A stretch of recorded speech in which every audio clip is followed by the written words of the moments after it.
വാരഫലത്തിൽ ഈ ആഴ്ച നാം ചർച്ച ചെയ്യുന്നത് 2025 ഒക്ടോബർ മാസം 8-ാം തീയതി മുതൽ 17-ാം തീയതി വരെയുള്ള ബുധനാഴ്ച മുതൽ ചൊവ്വാഴ്ച വരെയുള്ള, അതായത് 1201 കന്നിമാസം 22-ാം തീയതി മുതൽ 28-ാം തീയതി വരെയുള്ള ഒരു വാരക്കാലത്തെ ശുഭാശുഭ ഫലങ്ങളാണ്. നാം ഈ ഒരു വാരഫലം ചർച്ച ചെയ്യുമ്പോൾ നിങ്ങൾ ഈ ആഴ്ചത്തെ ഗ്രഹനില ഒന്ന് മനസ്സിലാക്കുക. നാം ഇത് വാരഫലം ചർച്ച ചെയ്യുന്നത് അശ്വതി നക്ഷത്രത്തിലാണ്. അതിനാൽ മേടത്തിൽ ചന്ദ്രനുണ്ട്, 3-ാം ഭാവത്തിൽ മിഥുനത്തിൽ വ്യാഴമുണ്ട്, 5-ാം ഭാവത്തിൽ ചിങ്ങത്തിൽ ശുക്രൻ കേതു, 6-ാം ഭാവത്തിൽ കന്നിയിൽ സൂര്യൻ, 7-ാം ഭാവത്തിൽ തുലാത്തിൽ ചൊവ്വയും ബുധനും, 11-ാം ഭാവത്തിൽ കുംഭത്തിൽ രാഹുവും, 12-ാം ഭാവത്തിൽ ശനിയും. ഇവിടെ ഗ്രഹങ്ങൾക്ക് വിശേഷിച്ച മൗഢ്യങ്ങളൊന്നുമില്ല. ശനി ഇപ്പോഴും വക്രയിലാണ്. നമുക്ക് ഓരോ രാശിക്കാരുടെയും ശുഭാശുഭ ഫലങ്ങൾ ഈ വാരത്തേത് ചർച്ച ചെയ്യാം. ഇവിടെ ചന്ദ്രൻ ബലവാനാണ്. ചന്ദ്രൻ ബലവാനായി മേടത്തിൽ നിൽക്കുന്നു. ആ ചന്ദ്രൻ ഉച്ചത്തിലേക്ക് പോകുന്നു. അങ്ങനെ ധാരാളം പ്രത്യേകതകളുണ്ട്. ഇനി ശുക്രൻ ഏതാനും ദിവസങ്ങൾക്കകം നീചസ്ഥനായി കനിയിലേക്ക് വരും.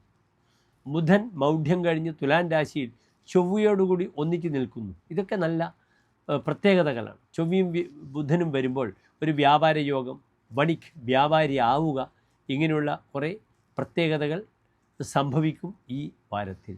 എൻ്റെ പ്രിയപ്പെട്ട പ്രേക്ഷകർ ശ്രദ്ധിക്കുക. നാം മേടം മുതൽ മീനം വരെയുള്ള 12 രാശിക്കാരുടെയും ശുഭാശുഭ ഫലങ്ങൾ ചർച്ച ചെയ്യുകയാണ്.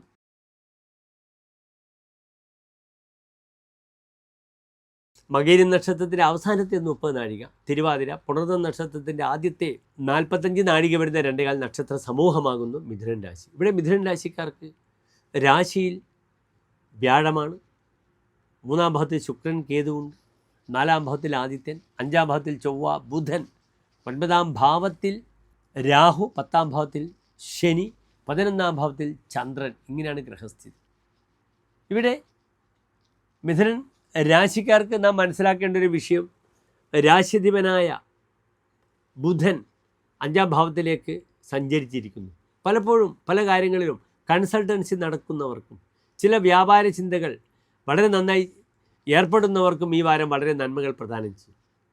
ഇവിടെ വ്യാഴം ജന്മവ്യാഴമായുണ്ട്, കണ്ടക ശനിയുമുണ്ട്, അതിൻ്റേതായ ബുദ്ധിമുട്ടും ഉണ്ടാകും. പക്ഷേ വ്യാഴം ഇതാ ഒക്ടോബർ 18-ാം തീയതി അടുത്ത വാരം ഉച്ചസ്ഥനായി 2-ാം ഭാവത്തിലേക്ക് വരികയാണ്.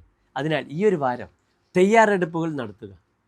5-ാം ഭാവത്തിൽ ബുധൻ വരുമ്പോൾ തനിക്ക് നല്ല കൗശലം, യുക്തി, ബുദ്ധിയൊക്കെ പ്രദാനം ചെയ്യും 5-ലെ ബുധൻ. വയസ്സാദ്യമേ പുത്രഗർഭോന തിഷ്ഠയത്, പുത്രഗർഭം നിൽക്കില്ല എന്നൊരു ഫലമുണ്ട്. അതിനാൽ ഗർഭിണികൾ ശ്രദ്ധിക്കണം. അപ്രകാരം ചെറിയ മക്കളുടെ അമ്മമാരും വളരെ ശ്രദ്ധിക്കുക. മക്കളുടെ പേരിൽ കർഹോമം ചെയ്യണം. ഭവേത്തസ്യ മേധ അർത്ഥ സമ്പാദയത്രി, തനിക്ക് ധനം സമ്പാദിക്കുവാനുള്ള വളരെയധികം താല്പര്യം വരും. എങ്ങനെ ധനം സമ്പാദിക്കാം? അതിനാൽ ധനപരമായ വിഷയങ്ങളിൽ കൺസൾട്ടൻസ്, ഉപദേശികൾക്ക് വളരെ നല്ലതാണ്. ഷെയർ മാർക്കറ്റായാലും മറ്റ് ബാങ്കിങ് സെക്ടറുമായി ബന്ധപ്പെടുന്ന ഇൻവെസ്റ്റ്മെൻ്റ് ആയാലും അതിനുവേണ്ടി മറ്റുള്ളവർക്ക് മാർഗം, ഉപദേശം നടത്തുക, അതിനുള്ള ധനസമാഗമം വളരെ നല്ലതാണ്. മാന്ത്രികമായ വിഷയങ്ങളിൽ ഏർപ്പെടുന്നവർക്ക് വളരെ നല്ലതാണ്. എങ്ങനെ തന്നെ ശത്രുവിനെ നശിപ്പിക്കാമെന്ന് ചിന്തിക്കുന്ന മന്ത്രവാദികൾക്ക് ഈ വാരം വളരെ നല്ലതാണ്. കിയത് വിദ്യതേ കൈതവം സാഭിചാരം, ആഭിചാര പ്രവർത്തനങ്ങൾ പഠിക്കും. കൈതവം മറ്റുള്ളവർ വഞ്ചിക്കുക. അതിനാൽ വഞ്ചനയിലൂടെ മറ്റുള്ളവരെ അന്യനെ ചതിച്ചുകൊണ്ട് കാശുണ്ടാക്കും 5-ലെ ബുധൻ. അത് സന്മാർഗത്തിലായിരിക്കണം. ഇവിടെ മിഥുനൻ രാശിക്കാർക്ക് ധനാധിപനായ ചന്ദ്രൻ നന്നായി 11-ാം ഭാവത്തിൽ നിൽക്കുന്നുണ്ട്. അത് ശനിക്ക് അനഭായോഗത്തെ പ്രദാനം ചെയ്യുന്നു. അതിനാൽ അവിചാരിതമായ ധനമാർഗങ്ങൾ വരും. ഭവിതവ്യാനാം ദ്വാരാണി ഭവന്തി സർവത്ര എന്നാണ്. സംഭവിക്കാൻ പോകുന്നതിൻ്റെ ദ്വാരങ്ങൾ, വാതിലുകൾ എല്ലാ സ്ഥലത്തുമുണ്ട്. നാം ഉത്സാഹിക്കണം, തുറക്കണം.